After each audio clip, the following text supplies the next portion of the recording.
अस्सलाम वालेकुम, welcome back students. Class pre ninth का लास्ट टॉपिक हमने स्टार्ट किया था कैरियर्स इन इंफॉर्मेशन टेक्नोलॉजी, तो उसी को कंटिन्यू करेंगे। जैसे कि लास्ट में हमने 2-3 इसकी टाइप्स पढ़ी थी, software engineer, network administrator, hardware engineer. अब नेक्स्ट है हमारे पास डेटाबेस एडमिनिस्ट्रेटर। ठीक है, तो डेटाबेस एडमिनिस्ट्रेटर के अंदर वो लोग होते हैं जो रिस्पॉन्सिबल होते हैं किसी भी चीज़ का डाटा, जो उसको डिज़ाइन करना, उसको इम्प्लीमेंटेशन करनी उस डाटा की, एंड उस डाटा को मेंटेन करना किसी भी ऑर्गेनाइजेशन का। जैसे किसी एक स्कूल का डाटा है, सबसे पहले डाटा डिज़ाइन करना, जितने भी नंबर ऑफ स्टूडेंट्स हैं उनका सारे नेम, फादर नेम, उनका एड्रेस, उनकी कौन सी क्लास में कितने स्टूडेंट्स हैं। ठीक है, क्लास वाइज डाटा को मेंटेन करना, ठीक है, बनाना। उसके बाद उस डाटा को इम्प्लीमेंटेशन, यानी कि उनके ऊपर जितने भी उनको मैसेज वगैरह, डाटा डिज़ाइन करने के बाद उनको मैसेज सेंड करना है या जो भी काम करने हैं उनको, लेक्चर्स वगैरह अपने भेजने हैं, जितने भी काम होते हैं ना डाटा बनाने के बाद, यानी कि उसके ऊपर जो प्रोसेसिंग होती है उसको कहते हैं इम्प्लीमेंटेशन। यानी कि सबसे पहला काम क्या होता है, डाटा को डिज़ाइन करना, यानी कि आपके पास डाटा के अंदर कौन कौन सी चीज़ें हैं, जो मेन पार्ट्स होते हैं। इसमें कुछ प्राइमरीज की होती हैं, ठीक है, बाकी जो है वो सारा अदर डाटा होता है। उन प्राइमरी कीज़ को नोट करके फिर उसके बाद जैसे आपका स्टूडेंट्स है, स्टूडेंट्स की जो आईडी होती है वो उसकी प्राइमरी की होती है, जो रोल नंबर होता है, या ठीक है, उसके ऊपर फिर आगे उसका नेम, उसके क्लास, उसकी जितनी भी चीज़ें हैं बाकी वो आ जाती हैं। तो उसको इम्प्लीमेंट करने के बाद फिर उसको मेंटेन करना। जैसे भी स्कूल की बात की है डाटा की, तो मेंटेन का मतलब ये है कि आप जब नए स्टूडेंट्स आते हैं तो उनका डाटा फिर दोबारा से उसमें एंटर करना, या कुछ 10th क्लास हो गई या और कुछ स्टूडेंट जो छोड़ के जाते हैं उनका डाटा वहाँ से डिलीट करना, तो इसको कहते हैं मेंटेन करना। यानी कि डाटा बेस के अंदर कुछ चीज़ें जो हैं वो एंटर करनी होती हैं, कुछ चीज़ें जो है वो रिमूव करनी होती हैं।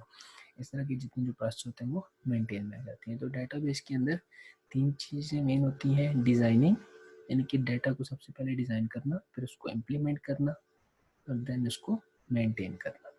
उसके बाद नेक्स्ट स्टेप देखिए, he is also responsible for maintaining security and monitoring the performance of database. अब सिक्योरिटी की बात जैसे है, सिक्योरिटी का मतलब ये है कि जब डेटाबेस क्रिएट कर रहे होते हैं, बना रहे होते हैं, उसके अंदर सारा कॉन्फिडेंशियल डाटा होता है। सब जैसे मोबाइल नंबर्स हो गए, एड्रेस हो गया, ये जो चीज़ें होती हैं ये सारी यूज़र्स की कॉन्फिडेंशियल इंफॉर्मेशन है। अब डेटाबेस एडमिनिस्ट्रेटर का काम होता है कि ये सारी चीज़ें किसी भी दूसरे अनऑथराइज्ड पीपल के साथ शेयर ना हो, उनको सिक्योर रखना, ये भी इसका काम होता है।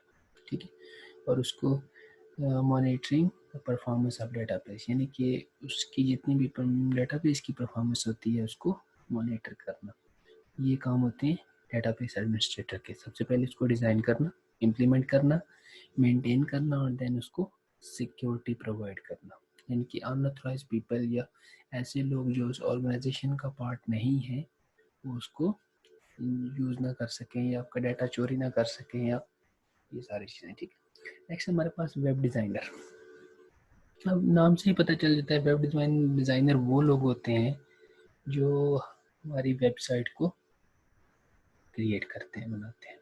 लेकिन web designer is a person whose job is plan and create web service, यानी कि जितने भी आपकी वेबसाइट्स की क्रिएशन होती है, वेबसाइट बनाई जाती हैं, वो सारे वेबसाइट जो वेब डिज़ाइनर होते हैं वो करते हैं। अब वेब डिज़ाइनर जो होते हैं, जैसे हमने बात की थी ना सॉफ्टवेयर इंजीनियर के अंदर के प्रोग्रामर, ठीक है, तो ये वही प्रोग्रामर होते हैं जो वेब वाली लैंग्वेजेस होती है ना, कंप्यूटर लैंग्वेजेस लाइक HTML, उसके बाद PHP, SQL, इस तरह की जितनी भी लैंग्वेजेस होती हैं उनके ऊपर इनका कंट्रोल होता है। ठीक है, उन्हीं लैंग्वेजेस को यूज़ करके वेबसाइट डिज़ाइन होती है। जो वेबसाइट डिज़ाइनर होता है, सबसे पहले क्या होता है कि वो डिफरेंट वेब पेजेस बनाता है।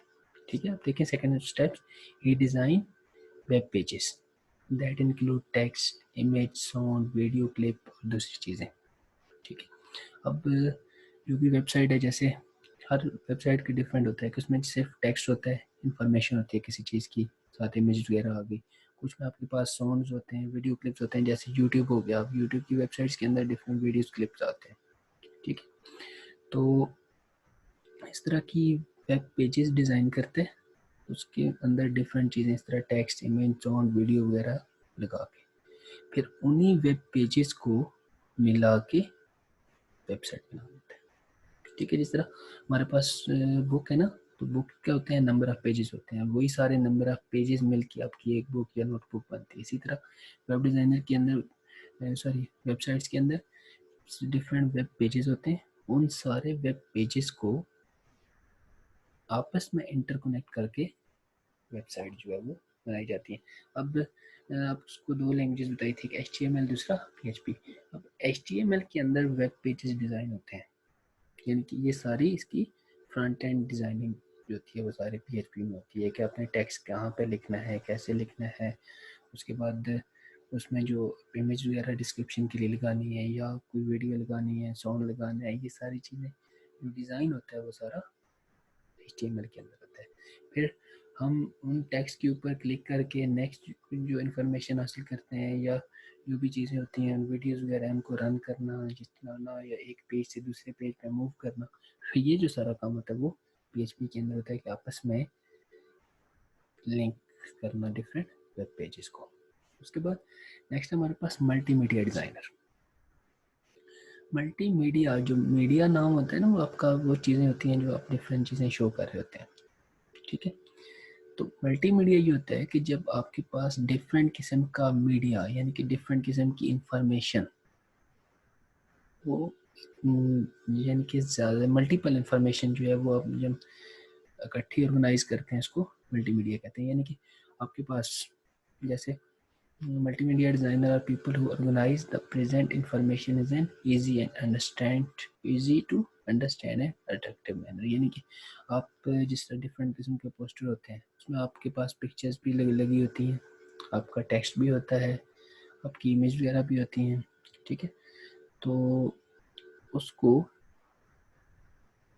वो एक इजी वे से, मतलब इस तरह वो डिज़ाइन करते हैं कि वो इजी टू अंडरस्टैंड भी हो और अट्रैक्टिव भी हो। जैसे आप सेकंड स्टेप देखें, they combine text, graphics, animation, audio and video. यानी कि अब जितने भी आपके पास ग्राफिक डिज़ाइनिंग के काम आते हैं, जिसमें आपके पास अब आपकी पिक्चर भी लगी है, ऊपर आपने डिफरेंट टेक्स्ट के साथ उसको एक्सप्लेन भी किया हुआ है, उसको मज़ीद अगर कोई चीज़ है तो उसकी एनिमेशन वगैरह लगा दी हैं डिफरेंट। ठीक है।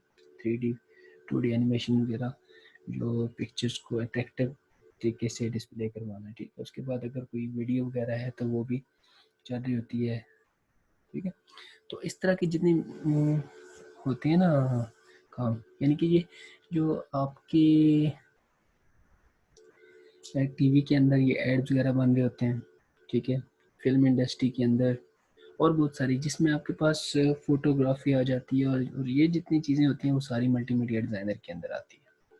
यानी कि मल्टीमीडिया डिज़ाइनर वो कंप्यूटर एक्सपर्ट होते हैं जो आपकी वीडियो, ऑडियो और ये जो चीज़ें होती हैं ना, इनको कंबाइन करके अट्रैक्टिव तरीके से प्रेजेंट करवाते हैं। यानी कि जिस तरह हम डिफरेंट एड्स देख रहे होते हैं टीवी के ऊपर चल रहे होते हैं, उसमें आपके पास साउंड होती है, टेक्स्ट लिखा हुआ आ रहा है उसकी इन्फॉर्मेशन के लिए, उसके बाद वीडियो चल रही होती है। ये सारी चीज़ें जो कंबाइन करके एक अट्रैक्टिव तरीके से वो पूरा एड को प्रेजेंट कर रहे होते हैं, वो सारा काम क्या होता है मल्टीमीडिया डिज़ाइनर के अंदर। अब मल्टीमीडिया डिज़ाइनर जो होते हैं वो मैक्सिमम उनका काम ये देखें, they usually work in film, TV industry, उसके बाद computer software companies and advertising company, जितने भी एडवर्टाइजमेंट का काम होता है वो सारा मल्टीमीडिया डिज़ाइनर जो है वो तैयार करते हैं। उसके बाद ये लास्ट दो इसकी टाइप्स हैं, इंफॉर्मेशन सिक्योरिटी एनालिस्ट और कंप्यूटर टीचर। तो इंफॉर्मेशन सिक्योरिटी एनालिस्ट ये वो लोग होते हैं जो आपकी इदारे की, ऑर्गेनाइजेशन की इंफॉर्मेशन, यानी कि जो डाटा होता है उसको सिक्योर करना। जैसे कि अब देखें डिफरेंट एग्जांपल्स हैं, जैसे आप के पास हो गया, ये हम यूज़ कर रहे थे social media. Facebook, Instagram, WhatsApp. अब इसको डिज़ाइन करना तो बहुत इजी है, डिज़ाइन कर सकते हैं, लेकिन डिफरेंट लोगों का डाटा उसके ऊपर सिक्योर करना ये सबसे मुश्किल काम होता है। जिस तरह बैंक की वेबसाइट वगैरह होते हैं, इनकी जो बैंक की सारी सिक्योरिटी होती है, ठीक है, जब आप ऑनलाइन बैंकिंग कर रहे होते हैं सारी, उसमें लोगों का डाटा सिक्योर करना, ठीक है, हैक होने से बचाना, अनऑथराइज्ड पीपल जो होते हैं उनसे प्रोटेक्ट कर रखना, ये होता है इंफॉर्मेशन सिक्योरिटी एनालिस्ट। बेसिकली जो इंफॉर्मेशन सिक्योरिटी एनालिस्ट का काम क्या होता है कि आपके डाटा की प्रोटेक्शन करना, आपके डाटा को अनऑथराइज्ड पीपल से बचाना, ठीक है। अब देखिए, information security analyst is a person whose job is to protect information and information system from unauthorized access। Unauthorised वो लोग होते हैं जो सिस्टम का पार्ट नहीं होते, ठीक है, यानी कि ऐसे लोग जो सिस्टम का पार्ट नहीं है वो उसको यूज़ ना कर सकें। इसमें डिफरेंट किस्म के, इसीलिए बायोमेट्रिक सिस्टम लगाते हैं, पिन हो गई, कोड हो गया, पासवर्ड हो गया, उस तरह की चीज़ें लगाते हैं।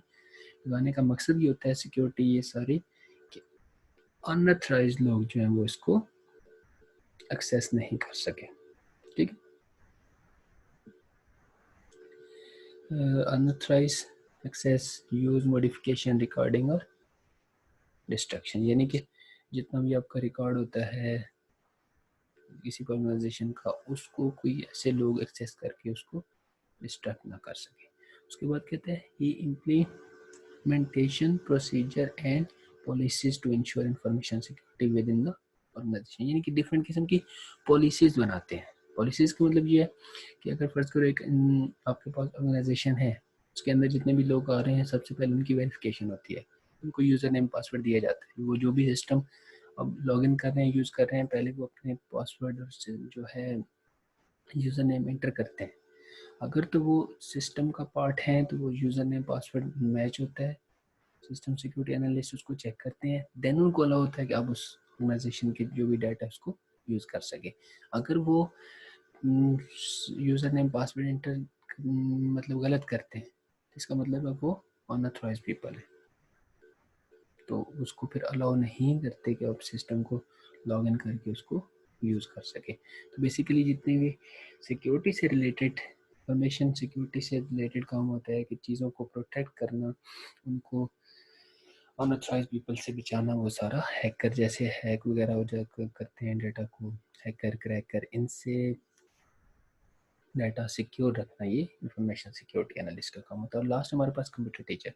कंप्यूटर टीचर का कंप्यूटर फील्ड के अंदर ये काम होता है कि जो कंप्यूटर से रिलेटेड सब्जेक्ट होते हैं वो स्टूडेंट्स को उनके बारे में डिटेक्ट करना है, यानी कि आपके पास इंटरनल वर्किंग, यानी कि कंप्यूटर से रिलेटेड कैसे कंप्यूटर ऑपरेट कर रहा है, उसकी वर्किंग कैसे होती है, उसके प्रिंसिपल, उसके बेसिक कंसेप्ट हार्डवेयर के, और ये सारी चीज़ें जो होती हैं, जैसे कि